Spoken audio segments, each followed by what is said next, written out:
I'm Glenn Powell, welcoming you to the Texas Tribune Festival. Every year, this weekend is about big ideas about the future of our state and our country. In case this is your first rodeo, you're going to hear things and meet people you don't agree with. And that's the point.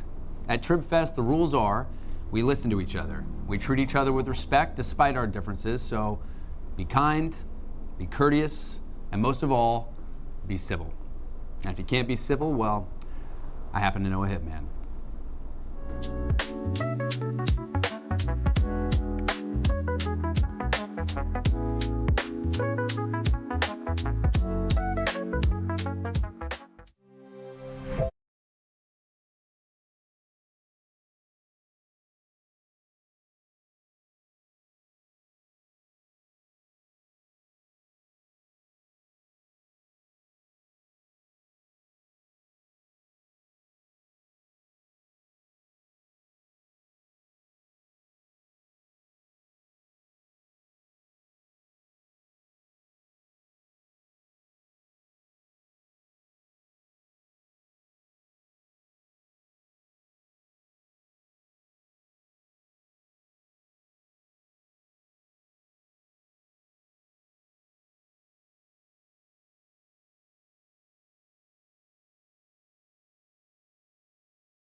I'm Glenn Powell, welcoming you to the Texas Tribune Festival. Every year this weekend is about big ideas about the future of our state and our country. In case this is your first rodeo, you're going to hear things and meet people you don't agree with. And that's the point. At TribFest, the rules are we listen to each other. We treat each other with respect despite our differences, so be kind, be courteous, and most of all, be civil. And if you can't be civil, well, I happen to know a hitman.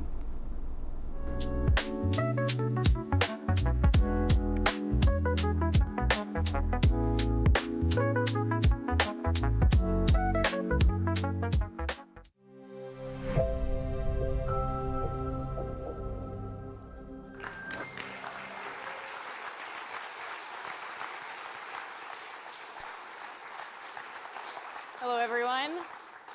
Maybe I should leave on a high note. Yeah. No, there's so much we have to get to. Sorry that we're starting a little late. My security detail held us up, not. Truth be told, I apologize for being late. I grew up in a home where punctuality was next to godliness. Being on time is so very important to me, and I failed this evening.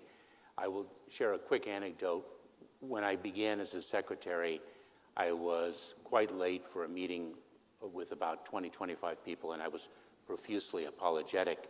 And somebody said, you don't have to apologize, you're the secretary. And that has put more pressure on me to be on time. The idea that somebody could keep others waiting because of one's position is profoundly offensive to me. So I do apologize.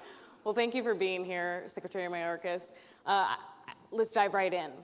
AP recently reported that the number of border crossing arrests at the southern border rose slightly from July to August, 56,000 to 58,000. Can you confirm that increase? Why is that happening? So that, yes, I can confirm the increase. One can have a few days where the number increases by a few hundred and you reach a 2,000 person increase in the number of encounters in a particular month. That is not a material difference when one compares where we are now to where we were, or quite frankly, where the country was in 2019. We are encountering a number of people now on a daily basis that is at a lower rate than what existed pre-COVID. Right, you're talking about a decrease from record 250,000 border crossings in December. So December is an anomaly. Mm-hmm. We've had high numbers in other months, but December was an anomaly for one very important reason, that the Mexican agency responsible for border control on the northern border of Mexico had run out of funds, and therefore there was no ability on the Mexican side to really interdict or slow down the flow of people. We had trains carrying thousands of migrants that didn't have any enforcement capability to prevent a group of people from reaching the northern border and encountering our Border Patrol agents. So Mexico was historic for that reason. Mm-hmm. The president took note, deployed Secretary Blinken and me to Mexico to meet with President Lopez Obrador, which we did. He quickly funded INAMI, and the numbers in January dropped precipitously. And then this year, the administration took another step, which was restricting asylum. And the asylum restriction executive order that the president signed was designed to be temporary until average encounters drop below 1,500 for 1 week on average. But the New York Times is reporting that the administration is considering extending the required period, making it so encounters will have to drop below that 1,500 for weeks instead of 1 week. Is that something that you and the administration are considering? So Laura, I won't speak of the deliberative process, but Laura, what it indicates is if the numbers are below 1,500 for 7 consecutive days, then we lift the more restrictive conditions. Those restrictive conditions, by the way, do not foreclose asylum. What we have done is we have raised the bar in order to make an asylum claim because quite frankly, the asylum system is in desperate need of reform. And what we have accomplished through the executive action, which is being challenged in the courts, is something that would have been captured on a more enduring basis in the bipartisan legislation. That executive action, when you're looking at lasting effect on the immigration system that this administration has had, that executive action, some immigrant rights groups argue, has resulted in a significant erosion of asylum. How do you view your legacy and the fundamental principle of U.S. immigration law and how it's changed? One has to take a look at how the pursuit of asylum has changed over the years. One cannot analyze the president's proclamation or our implementation of it through the lens of even 2010 or 2005. The whole landscape of migration has changed. First of all, the level of displacement in the region and around the world is at an historic level. But more importantly, when I was a prosecutor in the 1990s, individuals fleeing conditions in their home countries accessed the border predominantly on their own, but could be assisted by what we dubbed at that time coyotes, an individual, a loose affiliation of groups facilitating their transport. That is not the case anymore. The fact of the matter is people do not reach the southern border of the United States without the help of smuggling organizations. They pay thousands of dollars. And we have a responsibility, not just from an enforcement perspective, but I would respectfully submit from a humanitarian perspective, to cut those smuggling organizations out. That is an inhumane way of reaching the border, and not just financially. We see too much tragedy and devastation to people's lives. And so the model that we have built is to reach people where they are, to develop safe mobility offices in Guatemala, in Colombia, in Ecuador, and elsewhere, to plus up our refugee processing, to be able to have people reach America and pursue their persecution claims in a safe and orderly way, not in the hands of smuggling organizations. So the world of asylum has changed. Our underlying values have not. Our adherence to the conventions, international conventions, have not. What we are doing is driving order. Hopefully Congress will as well.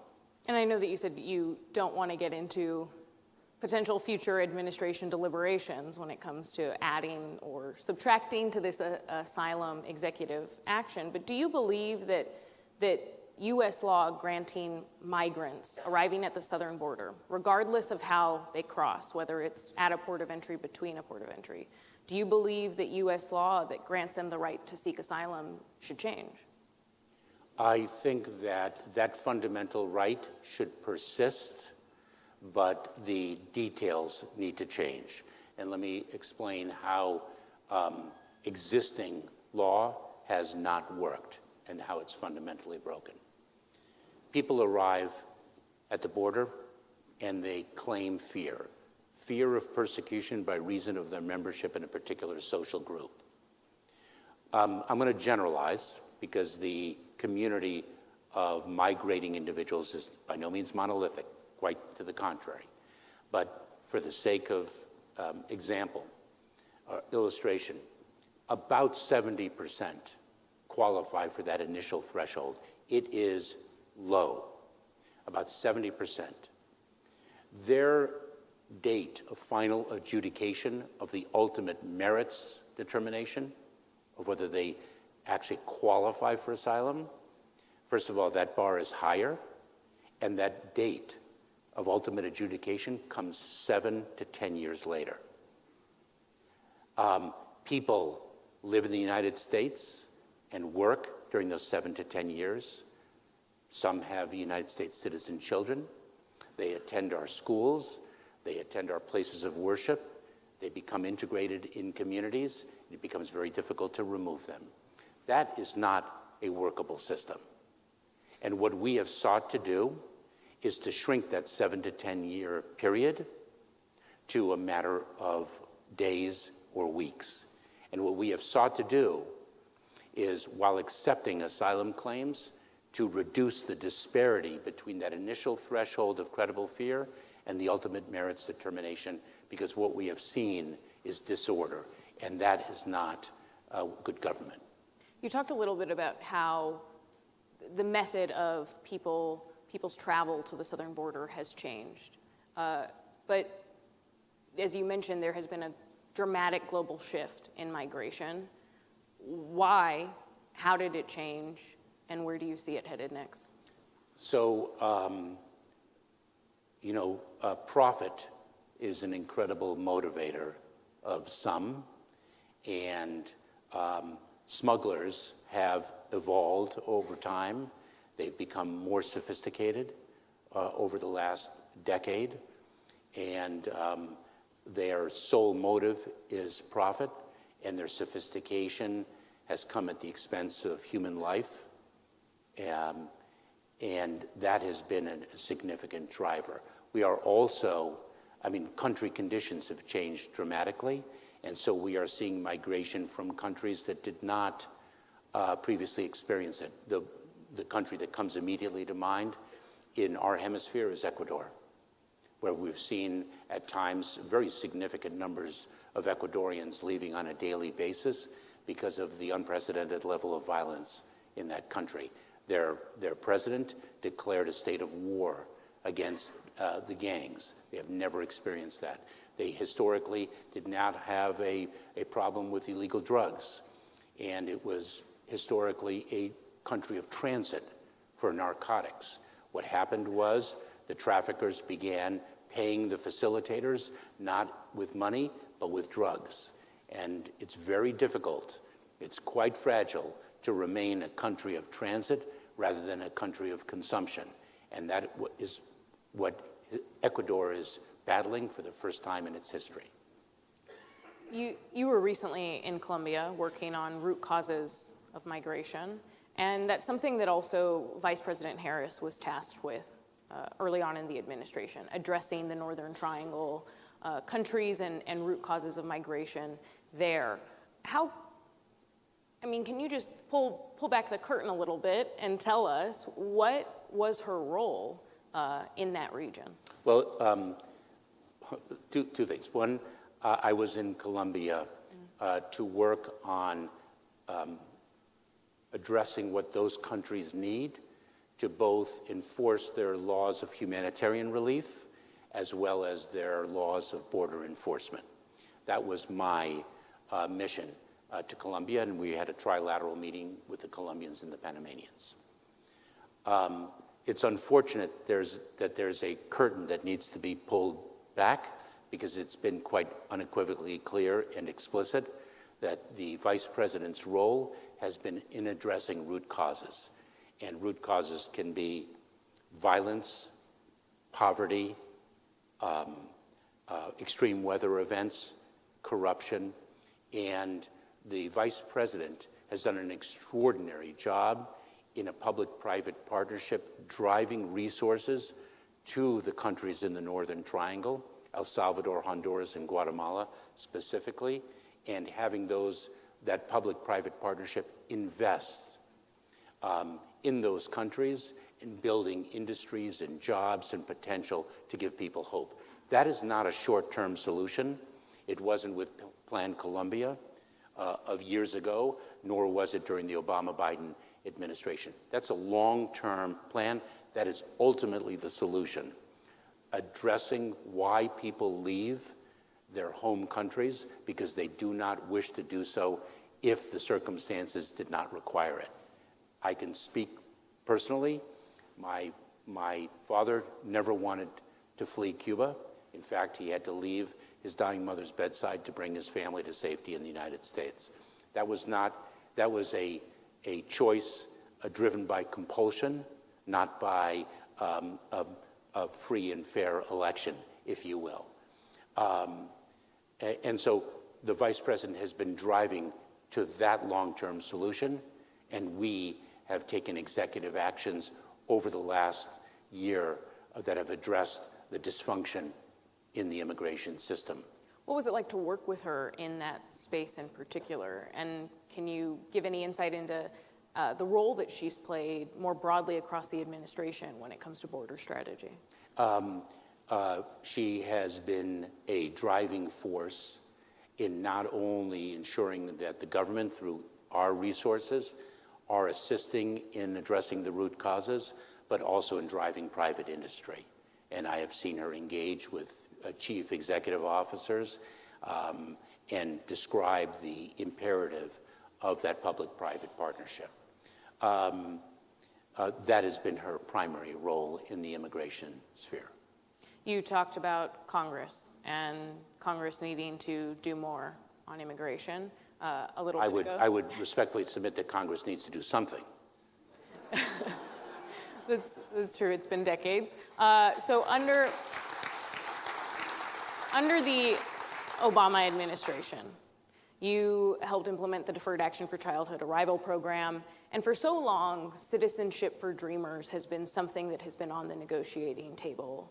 Democrats have been pushing that, trying to get that. Whenever we've seen any kind of negotiations around comprehensive immigration reform and border security. But this time when you were negotiating with Republicans and senators in Congress, that didn't appear to be on the table at all. And the grand bargain of 10 years ago is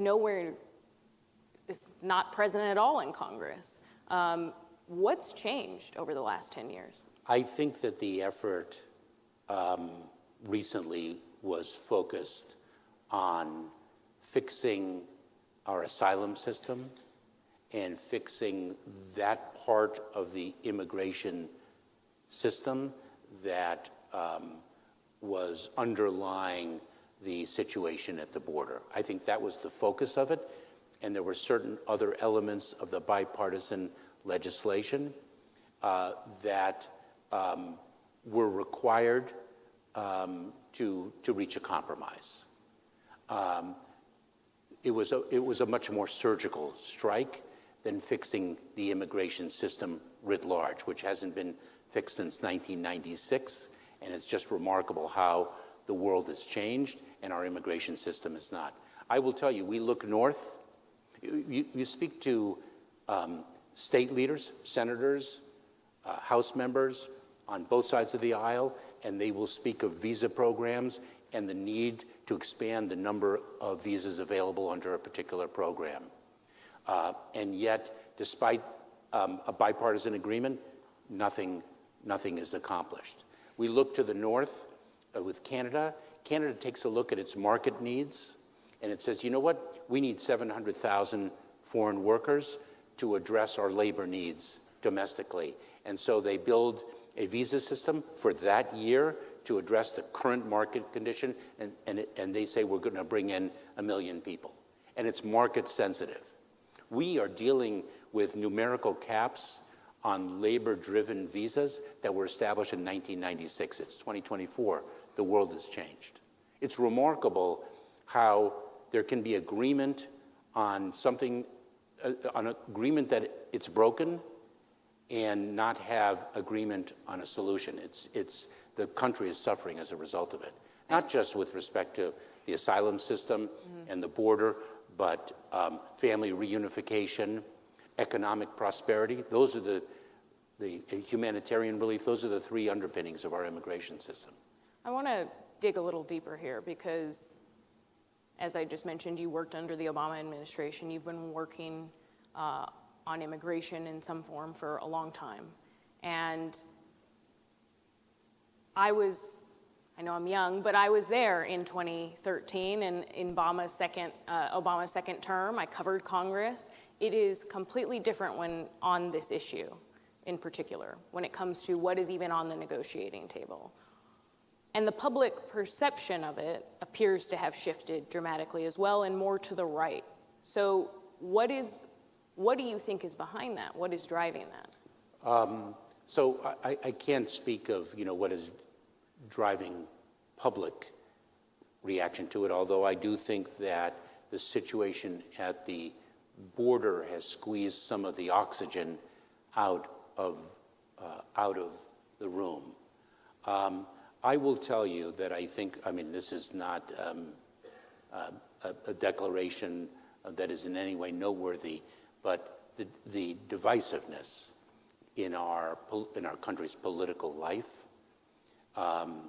is preventing progress that our country desperately needs, and that's not only with respect to immigration. What I will say about the divisiveness is a divide speaks of a chasm. It speaks of space, a vacuum, if you will, and that vacuum tends to be filled, and it is filled by our adversaries. Our adversaries, adverse nation states, exploit that divide, and I consider the divisiveness in our country to actually be a Homeland Security issue. I understand you maybe can't speak to the public perception of it, but given someone who's trying to bridge that divide, you're trying to find compromise, do you think that there's an effect on the ability to bridge that divide by conservative media like Fox News if they're driving disinformation around immigration? So I'm gonna stay away from that. We're trying to have an honest conversation. Yeah, honest can be with a little h or a capital H. That one's just that's a little bit fragile. I think the rhetoric, I have to tell you, and this is not with respect to one station.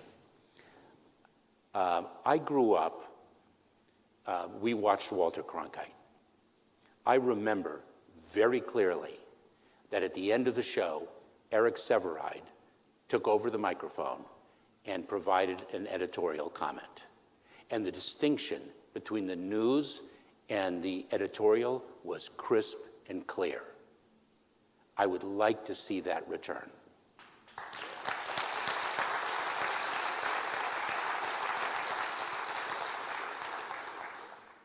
And that is not station specific, that's just a general remark. I'm gonna try one more time. Give it a go. Give it a go. Because of the fact that I understand that you said it's not just immigration that the divisiveness has created this chasm on, but on so many other issues, public perception matches what Democrats have been able to accomplish in terms of the Affordable Care Act, right? And guns. The majority of the public wants universal background checks. The majority of the public is voting in a way that appears as though they want abortion rights access. And on this one issue, you could argue that overwhelmingly the country does support different pathways to citizenship, does support comprehensive immigration reform, and yet it's not happening. So I guess what I'm just trying to hopefully see if we can dig a little deeper here on is, what do you see as some of the biggest barriers to getting that done? Well, I was, having participated in the Senate negotiations for the bipartisan bill, I thought that was going to get done. And I think that forces stepped in to prevent a solution from being delivered. It's an interesting way of putting that. Thank you. That was a negotiation that was difficult, that was persistent over a few months, and was truly bipartisan. And the negotiation was a compromise, and a compromise on both sides. And I would respectfully submit that I doubt that the individuals who were at the table were lone actors as distinguished from representative voices. And that bipartisan solution would have delivered the most significant change to a broken system in over 20 years. And it is very unfortunate from the perspective of the interests of this country that that did not occur. It is not the first time in history that some elements of a society have pointed to migrants as a source of social ills for which they are not responsible. That is a phenomenon that is not unique to the United States historically and right now. As the son of Jewish and Cuban immigrants and of a mother who survived the Holocaust, what do you think? What goes through your mind when you hear Donald Trump, the former president, say that immigrants are poisoning the blood of the country? So I'm going to detach it from the individual, as I must, given legal constraints. I abide scrupulously to the Hatch Act requirements. That rhetoric that I have heard espoused by people is odious. I don't know what to say. People have died because of that rhetoric.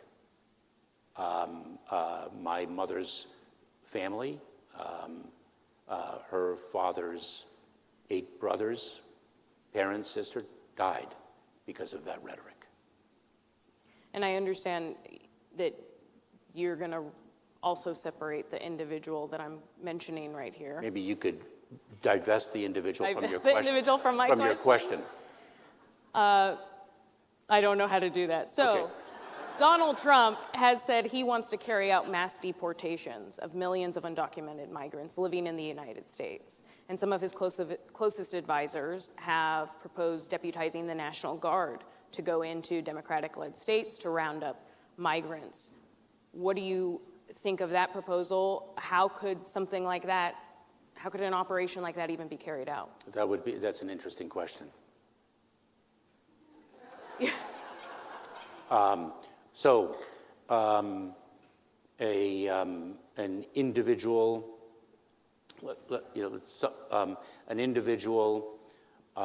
from Venezuela arrives at the southern border, and they're going to be immediately removed. How exactly does that work under law? How will they be returned to Venezuela? What flight will actually take them to Venezuela? Will Mexico accept the return of a Venezuelan?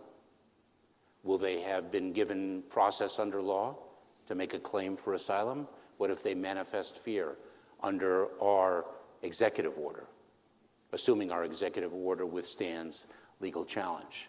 And if not, and the standard is reduced back to what it was, it is lowered. They need not manifest fear. They express it, and we ask questions with respect to whether they do have fear. And Mexico says, no, we're not taking Venezuelans back. What exactly does it mean to immediately remove an individual? What process will be provided to them? With what resources will mass deportations occur? Where will those individuals be held? What will be the funding for that? What if some of those individuals claim fear under our current laws? What process will they be given? What if a judge grants their claim? What if an asylum officer finds that they established a claim of credible fear? We're funded for 36,000 detention beds or so, give or take. So where exactly are they held? With what funding? And under what conditions? Because there are legal decisions that govern the conditions in which individuals must be detained. There are standards of detention. Politics is different than governing. Governing involves not just policy, but operational realities. There are funds, there are people, there are facilities, there are transportation assets that need to be considered when one is talking about executing a policy. And so I will be, I would like to see an operations plan to bring this to life, and I don't see it. Would the National Guard have to be deputized as they're proposing, considering that there potentially wouldn't be enough Border Patrol agents to do something like that? So deputization of the National Guard to execute this mission implicates other legal responsibilities and obligations and relevant laws. And assets. And so what happens if one is thinking of deploying the National Guard in a particular state, and that state is actually hit by an extreme weather event? Extreme weather events are only growing in severity and frequency, and the National Guard is deployed. We're not a single event department. We're not a single phenomenon government. There are multiple sources of pressure on our people, on our resources. Let's be practical here. Let's talk about Texas, which is where we're... And by the way, forgive me, I was speaking of operational reality. I was talking about practicality. I was not talking about policy. I didn't address the fundamental issue of whether that is good policy. Do you want to say whether or not it's good policy? It is not good policy. I want to...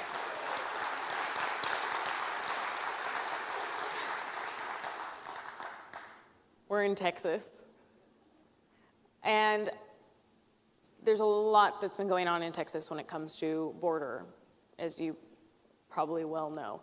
And it seems like Texas is also instigating the federal government, stepping on roles that have long been the federal government's responsibility. Just to name a few things, Texas is building a border wall. It dropped a floating barrier on the Rio Grande. It kicked Border Patrol agents out of a park. It has sued to stop the Biden administration's immigration policies, and it has arrested thousands of migrants on state charges of criminal trespassing. And the Texas Tribune has documented cases of the Texas National Guard using physical force and shooting pepper balls to deter migrants. Why has the federal government not intervened more? Well, so look, a number of the measures that you cited, Laura, are the subject of ongoing legal challenge. So the government has stepped in and addressed it.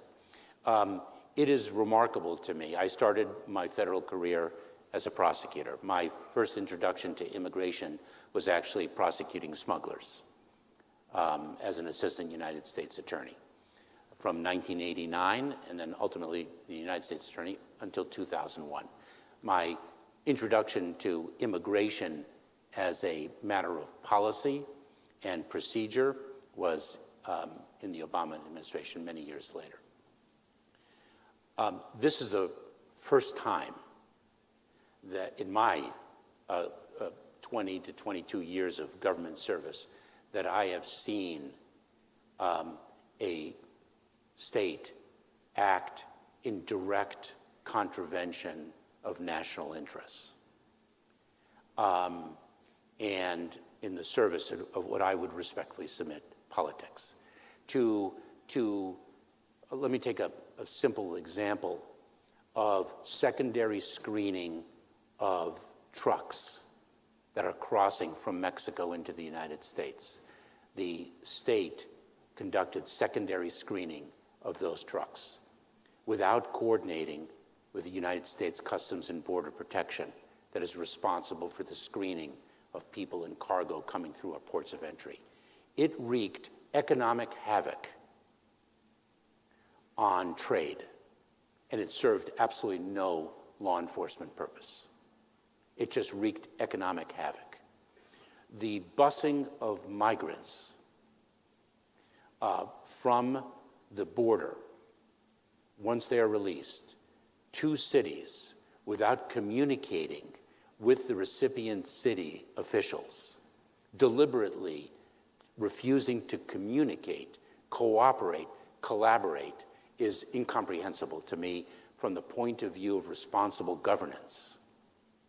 What, is it purely, and this is more than a rhetorical question, it's a statement with a question mark at the end of it, is it purely to wreak havoc and disorder in the receiving communities to make a political point?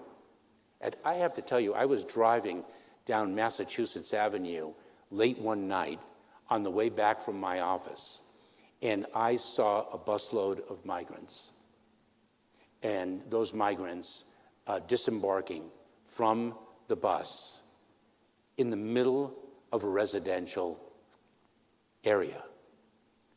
It is unconscionable to me from the point of view of governance and the interests of communities, as well as from a humanitarian perspective and the interests of those individuals who are in enforcement proceedings, which means that they will have an opportunity to make a claim for relief, and if they do not succeed, they will be removed from the United States. It's unconscionable from every perspective.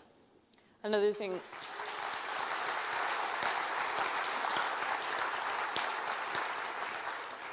I think the concertina wire is the subject of litigation. The concertina wire is a barrier that prevents the Border Patrol from, with facility, addressing the needs of an individual that is already on United States soil that may be in need of rescue, including an unaccompanied child. Another thing that Texas has done is it's passed SB 4, a proposal that would allow police in the state to arrest people they suspect crossed the border illegally from Mexico into Texas. If the Supreme Court ends up upholding that law, how will it affect the rest of the country? I don't know how that would be carried out. How exactly do you identify an individual who's suspected of crossing illegally if they are identified, if they are observed 75 miles from the border? What are the indicia of illegal entry? Just patently, what are the indicia of illegal entry 75 miles from the border? Do they get pulled over because of the brown skin?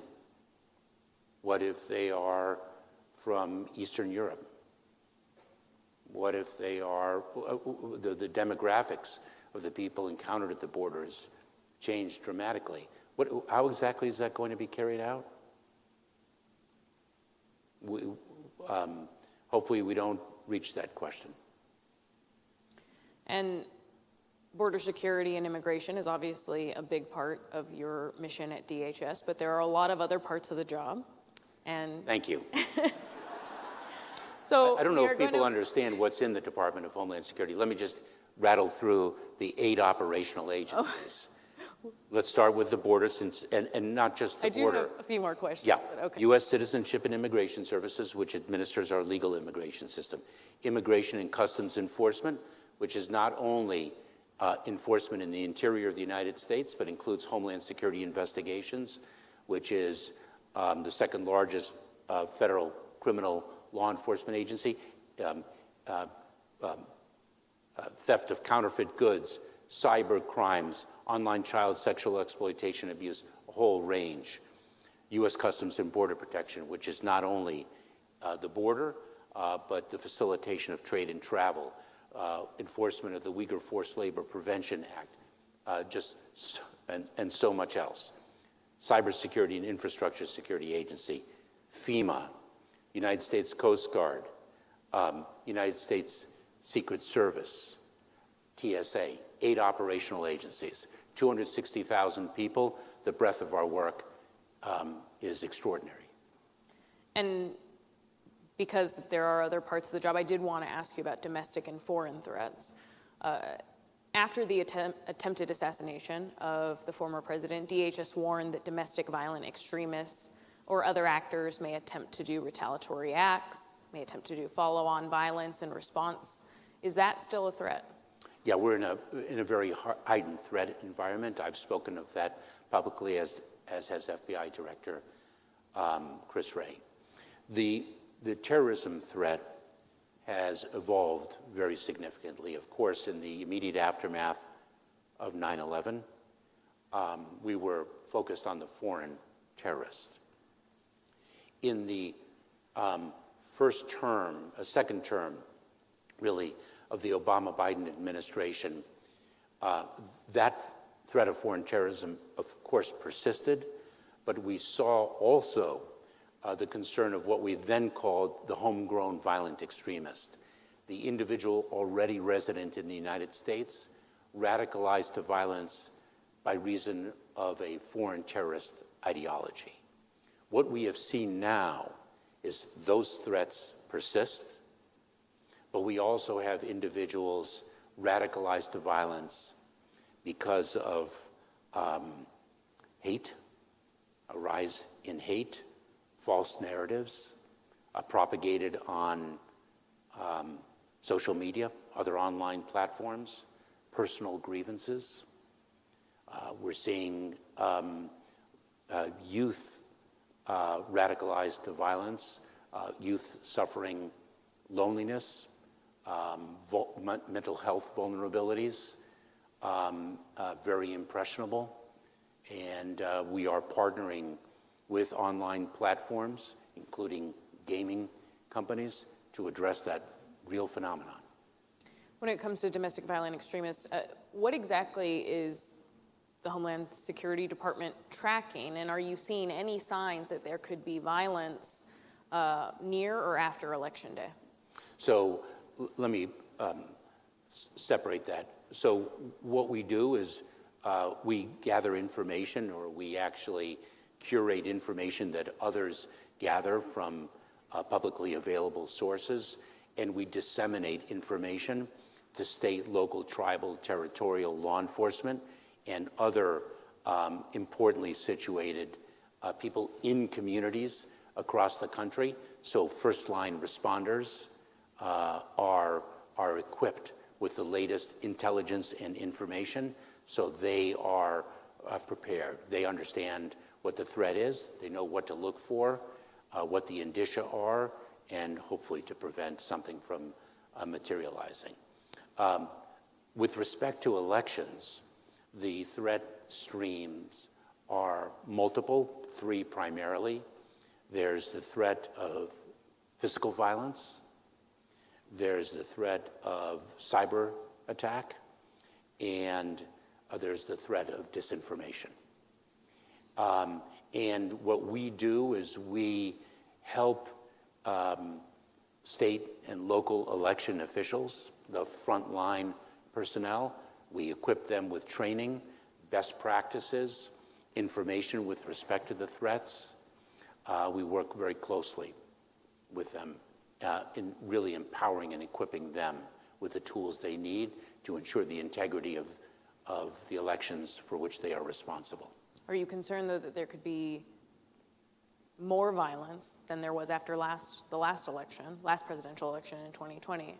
I think Is there a heightened risk? I think, Laura, it's our responsibility to be concerned and to drive vigilance born of that concern. And then I don't look at it comparatively, but the threat is real. The threat is real. what about foreign actors? So adversaries interfering in U.S. elections. Just today, U.S. Intel and FBI officials told reporters in a briefing that Russia is a preeminent and most active foreign influence threat to this year's U.S. elections. So I would draw a distinction between interference and influence. So, and I don't mean to get academic, and I'm not sure it's even an academic point, but are they trying to take voters off the rolls? I look at that as interference. Influence is spreading narratives on social media, on online platforms, surreptitiously to try to influence the electorate. Is there a difference in how they're influencing the electorate this time versus last time? Because I think that in the briefing today, Intel officials were saying that they are just trying to foster conversations amongst Americans rather than have their own accounts and their own actors influence. I wouldn't say they are trying to foster conversations as distinguished from perhaps influence people's perceptions, people's understanding of the issues. I think they're trying to foment discord, and I see a level of activity, a heightened level of activity by adverse nation states and increased capabilities as well. What is the international terrorism threat picture currently, and did it change after the October 7th Hamas attack on Israel? We are seeing a reinvigorated ISIS, and I'll just use the ISIS from a global perspective because there are branches of it. We're seeing a reinvigorated ISIS of great concern. The propagation of hate, most significantly anti-Semitism, but also materially Islamophobia. We've seen the incidence of anti-Semitism spike dramatically in a post-October 7th environment against both communities of people. We're in October 7th, the immediate aftermath of that has made the landscape even more worrisome, domestically and internationally.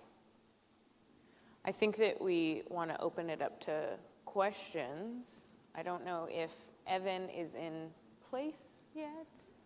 Evan, you want to? Great. Hi. All right, Laura, Mr. Secretary, thank you. Can I use the term disinformation? Yeah. Since we have a lot of journalists here. I don't understand quite clearly the term misinformation. Because to me, in the public, at least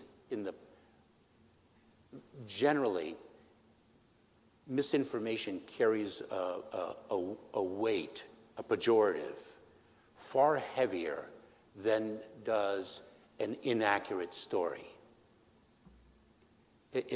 And I really would love to dispense with the term misinformation, because disinformation has an intent behind it, the intentional dissemination of false information. Misinformation is just incorrect, as I understand it. So when very responsible media reported inaccurately that the Israelis were behind the bombing of a hospital in the aftermath of October 7th, it was the reporting was based on inaccurate information. Do we say that those outlets were guilty of misinformation as opposed to just inaccurate reporting, understandable, in the fog of war, a lack of clarity as to responsibility, reporting from the ground, misleading in many different directions? I'm not being critical, I'm just being observant. But do we say that the newspapers were guilty of misinformation? That carries to me a weight to it that has an implication of wrongdoing in my mind, and I would respectfully submit most likely in the general public's mind. I really don't like the term misinformation. What spurred you just saying that right now? Because it's something I've debated with a number of journalists whom I respect a great deal. I just think it especially at a time when the Fourth Estate is under siege, I'm especially sensitive to it. Having been taught in college by Kerry McWilliams, one of the early editors-in-chief of The Nation magazine, and being a journalism student for a while.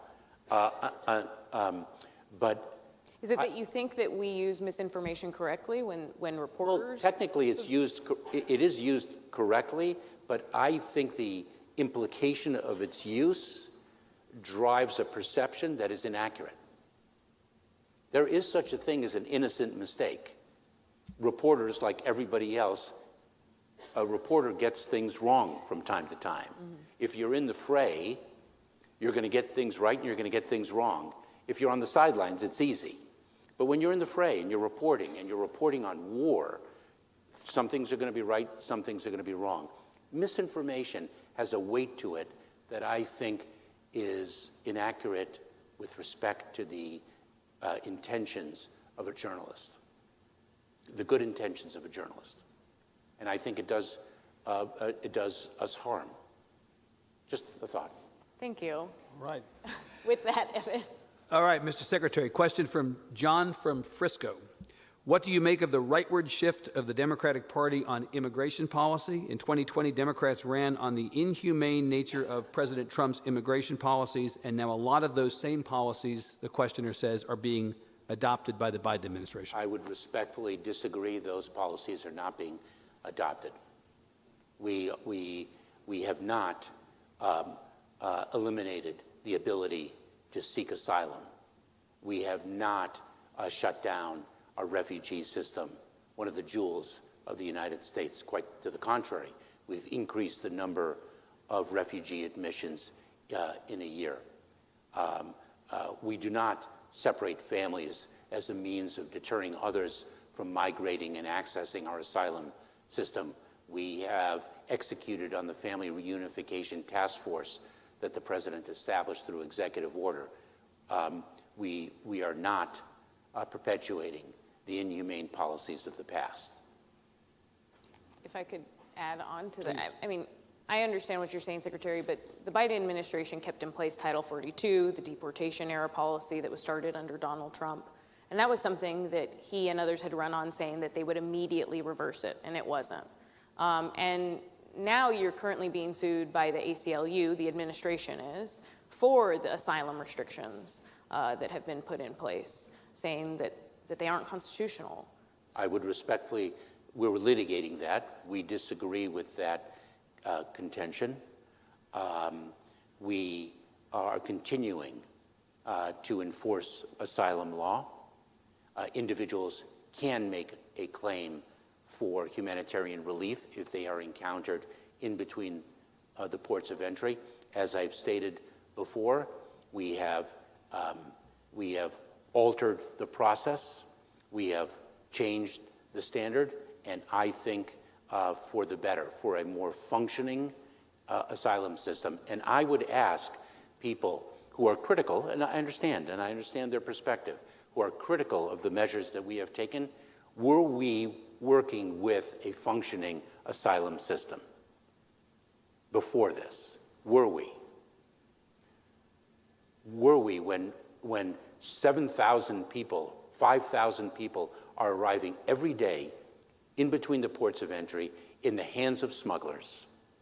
And I would posit, or I would ask, what percentage of those 7,000 every day are fleeing persecution by reason of their membership in a particular social group? And they make a claim for relief, and their claim for relief is adjudicated 7 to 10 years later. What is that a functioning asylum system? And if the answer is yes, we will agree to disagree. And then if the answer is no, what is the proposal? And I would look at it objectively and with experience. I would look at it from the point of view of policy, and I would look at it from the point of view of operational pragmatism.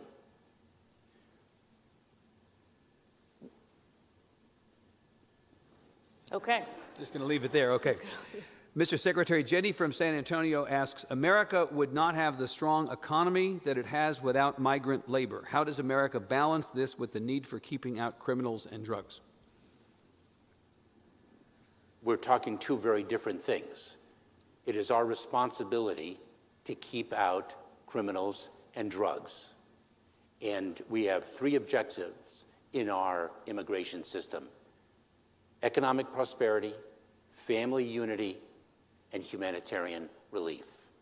And the question presupposes that those two forces of welcoming people as our laws permit and preventing people from entering who wish to do us harm as our laws required, those are not conflated.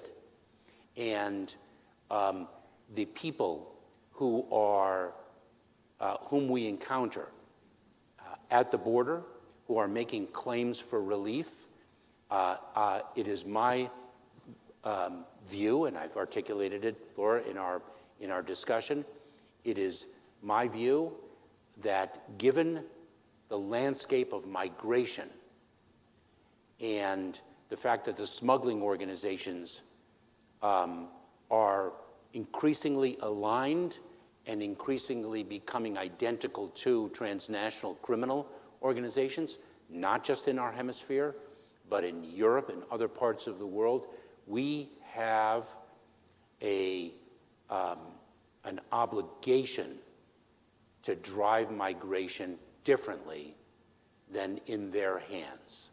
And I resist the conflation of people seeking a better life with criminality and the smuggling of drugs.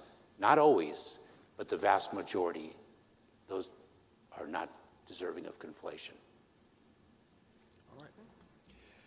A high school student from Austin asks, at a time when someone who is exactly my age killed 4 people in Georgia, how does Homeland Security plan to build on what has already been done to address school safety?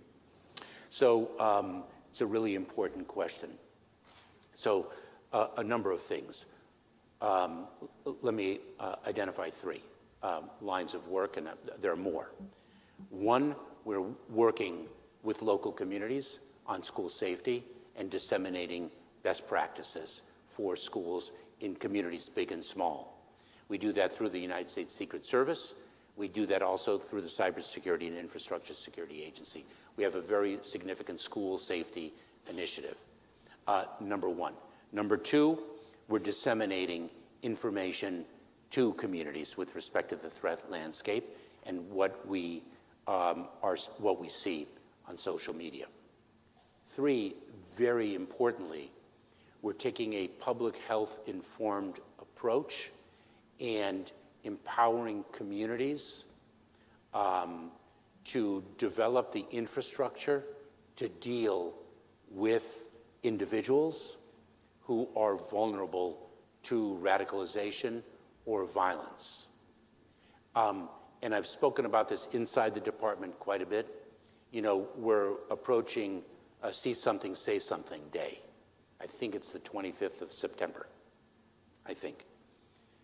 If you see something, say something, to me, is a message that I think the public thinks of the abandoned backpack by a bus stop, a suitcase that's unattended at an airport. They're not thinking of the individual, the young person attending school who used to be quite social, who is now withdrawn and acting and behaving in a way that gives people cause for concern for that individual's well-being. Whether they are increasingly isolated, whether they are making statements that are of great concern to their friends, people in positions of trust, a school administrator, a counselor, a teacher, a parent, a sibling, a neighbor. And the See Something, Say Something doesn't fit that paradigm, and we're working on perhaps a new chapter in that public awareness, but we're working in communities across the country in a public health informed approach. Denver has a remarkable architecture in its city where law enforcement is working very closely with nonprofit organizations, with health care institutions, a very holistic approach. In the case of Georgia, though, Mr. Secretary, I think it, I wasn't believe speaking it, of that case I understand, specifically. but you're talking about see something, say something, and something was said. I believe it was about a year prior to the incident, and this student in particular had been questioned and was on the radar of law enforcement, I believe. So how does the country address that when a student is? I don't want to talk about this case because obviously the facts will be learned. It's also the subject of prosecution and ongoing investigation. But there have been other incidents, the horrific Uvalde massacre, where a young man manifested signs of alienation and concern, where we have to make sure that we, as fellow citizens, are educated as to what those signs are, what the indicia, and it could be a need for help. It may not manifest itself in a horrific, violent act, but it's not just Uvalde. We had a July 4th parade, other manifestations. I can list a number of examples. We need to sensitize people to signs of alienation, risks, and I'm not driving to accountability because the goal is preventive. The goal is to understand when somebody is in need of help and to be able to deliver that help. That's why I speak of a public health informed approach. All right. Mr. Secretary, Sophia from Austin is originally from Germany, asks, how do you view the European Union approach on migration, and how could further cooperation with other regions and countries work? So it's very interesting. I have said that the challenge at the southern border is a challenge not unique to the United States. Very interesting when I speak with my European Union counterparts, as well as counterparts outside of the European Union. The first thing that we talk about is migration, because these countries are experiencing the very same challenge. I think that we are all wrestling with a level of displacement that is historic, and trying to address it in a responsible way that adheres scrupulously to our values. And it is, countries approach it very differently. It is not uniform in approach. Take a look at the United Kingdom and their proposal to deport individuals, regardless of country of origin, to Rwanda. An outlier, perhaps. All right, last question, Mr. Secretary, as time is running out. Henry from Austin asks, you faced intense questioning during Senate hearings. How do you stay composed and effective in defending your department's policies while under such scrutiny, and what advice would you give others facing similar high-pressure situations? So,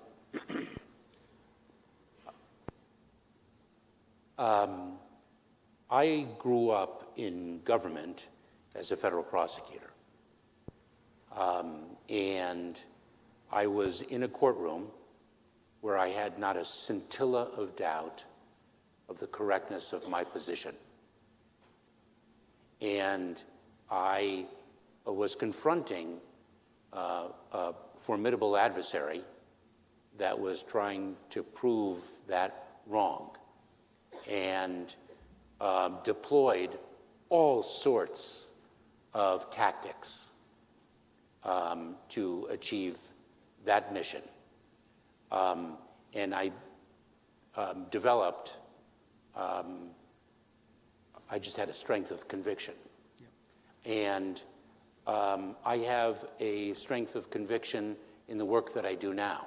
And that's not to say that I haven't made mistakes and that I will not make mistakes, but I have 100% confidence in the integrity of my decision making.